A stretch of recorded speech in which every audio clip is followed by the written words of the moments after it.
గొప్ప సాక్ష్యం. బేతాలు గ్రామంలో నయోమి అనే ఒక ఆమె ఉండేది. ఆమె ఒకరోజు తీవ్రమైన కడుపు నొప్పితో బాధపడుతూ ఉన్నది. ఆ సమయంలో తన భర్త యోబుకి ఏం చెయ్యాలో అర్థం కాదు. చుట్టుపక్కల సహాయం చేసేందుకు ఎవ్వరూ లేరు. అప్పుడే అటుగా ఒక పాస్టర్ గారు కారులో వెళ్తూ ఉంటారు. వారిని గమనించి వాళ్ళ దగ్గరికి వెళ్తాడు పాస్టర్ గారు. పాస్టర్ గారు, నా భార్యకి తీవ్రమైన కడుపు నొప్పి వచ్చింది. మీరు సమయానికి వచ్చారు. దయచేసి హాస్పిటల్కి తీసుకువెళ్దాం. పాస్టర్ గారు వెంటనే సరే అని కారులో హాస్పిటల్కి తీసుకుని వెళ్తారు. డాక్టర్ నయోమిని పరీక్షిస్తారు. ఆ రోజు సాయంత్రం వరకు పాస్టర్ గారు మరియు యోబు ఇద్దరూ కూడా అక్కడే ఉంటారు. కొంత సమయం తర్వాత డాక్టర్ గారు అక్కడికొచ్చి, ఆమె కడుపు లోపల చాలా పెద్ద గడ్డ వచ్చింది. ఆపరేషన్ చేసినా కూడా ఆమె బ్రతికే అవకాశం చాలా చాలా తక్కువ. డబ్బులు కూడా చాలా ఖర్చవుతుంది. మీకు ఇష్టమైతే ఆపరేషన్ చేస్తాం. ఎంత ఖర్చవుతుంది డాక్టర్ గారు? 10 లక్షల వరకు ఖర్చవుతుంది. ఆ మాటలకు యోబు చాలా కంగారు పడతాడు. నా దగ్గర అంత డబ్బు లేదు. ఇప్పటికిప్పుడు అంత డబ్బు కావాలంటే ఎలా వస్తుంది? నాకున్న పొలం అమ్మినా కూడా 5 లక్షల కంటే ఎక్కువ రాదు. ఇప్పుడు నేనేం చేయాలి? ఎక్కడికి వెళ్ళాలి? నేను నీకు సహాయం చేస్తాను యోబు. 5 లక్షల రూపాయలు నేను నీకు అందజేస్తాను. ఆ మాటకతను చాలా సంతోషపడతాడు.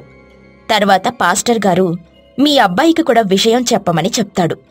ఇంకతను వాళ్ళ అబ్బాయికి ఉత్తరం రాస్తాడు. వెంటనే అతని పొలాన్ని అమ్మి డబ్బు సేకరిస్తాడు పాస్టర్ గారు. తన దగ్గరున్న బంగారం అమ్మి అతనికి 5 లక్షల రూపాయలు అందజేస్తారు.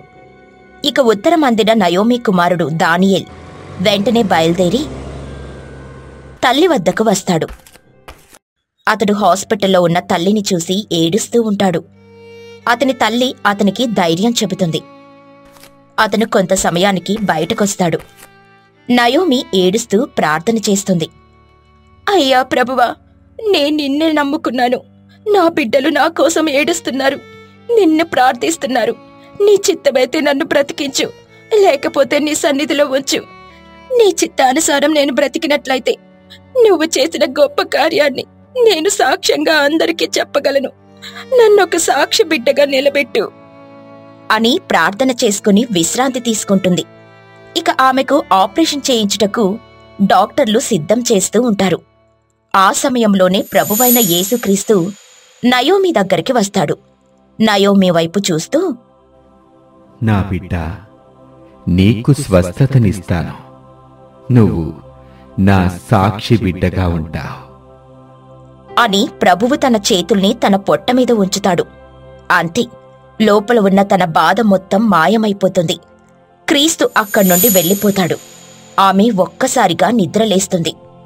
ప్రభువా, నాకు కనిపించినందుకు నీకు వేల వేల స్తోత్రాలు తండ్రి. నా బాధ మొత్తం తీరిపోయింది ప్రభువా అంటూ ప్రార్థన చేసుకుంటుంది. అప్పుడే తన కుమారుడు అక్కడికొస్తాడు. అమ్మా, కొంచెం సేపట్లో ఆపరేషన్ మొదలు పెడతారు. బాబు డానియల్, నువ్వేం బాధపడకు. దేవుడు నాకు దర్శనంలో కనపడ్డారు. నీ ఆయుష్ని పెంచుతున్నాననే అన్నాడు. నన్ను సాక్షి బిడ్డగా నిలబెడతానన్నాడురా అంటూ జరిగిన విషయాన్ని చెబుతుంది నయోమి. ఇంతలో అక్కడికి డాక్టర్ వచ్చి ఆపరేషన్ థియేటర్కి తీసుకెళ్దామని అంటాడు. ఇక అక్కడ్నుండి తీసుకుని వెళ్తారు.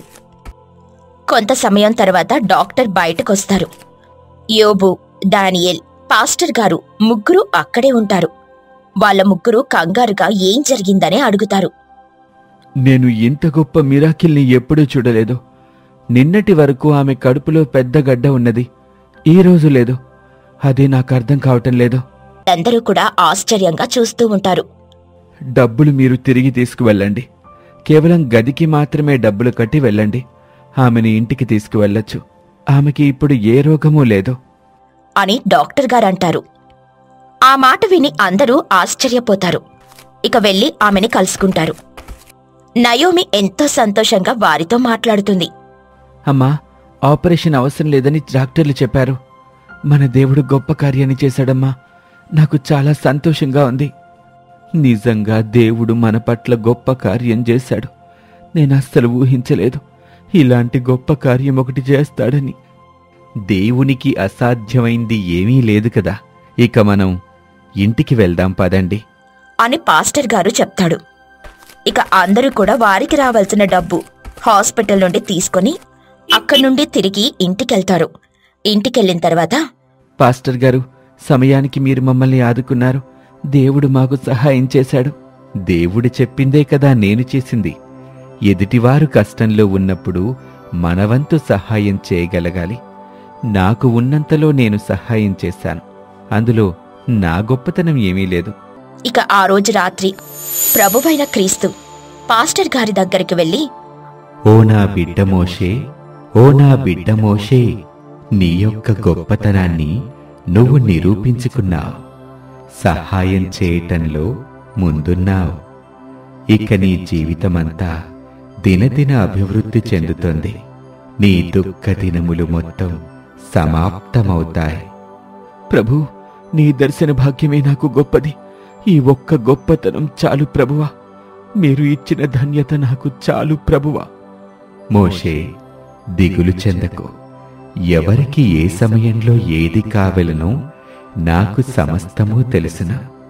అది ఖచ్చితంగా అందరికీ సరైన సమయంలో లభిస్తుంది అని చెప్పి అక్కడి నుండి ప్రభువు మాయమైపోతాడు. యోబు తానమ్ముకున్న పొలాన్ని మళ్లీ సొంతం చేసుకుంటాడు. ఇక దానిని సాగు చేసుకుంటూ ఉంటారు. ఆ కుటుంబం ఎంతగానో సంతోషపడుతుంది. దేవుడు వారిని బాగా దీవించాడని. ఈ వీడియో మీకు నచ్చితే లైక్ చేయండి. అలాగే జీసస్ కృప మీ మీద ఉండాలి అంటే జీసస్ కృప అని కామెంట్ చేయండి. ఛానల్ ని సబ్స్క్రైబ్ చేయటం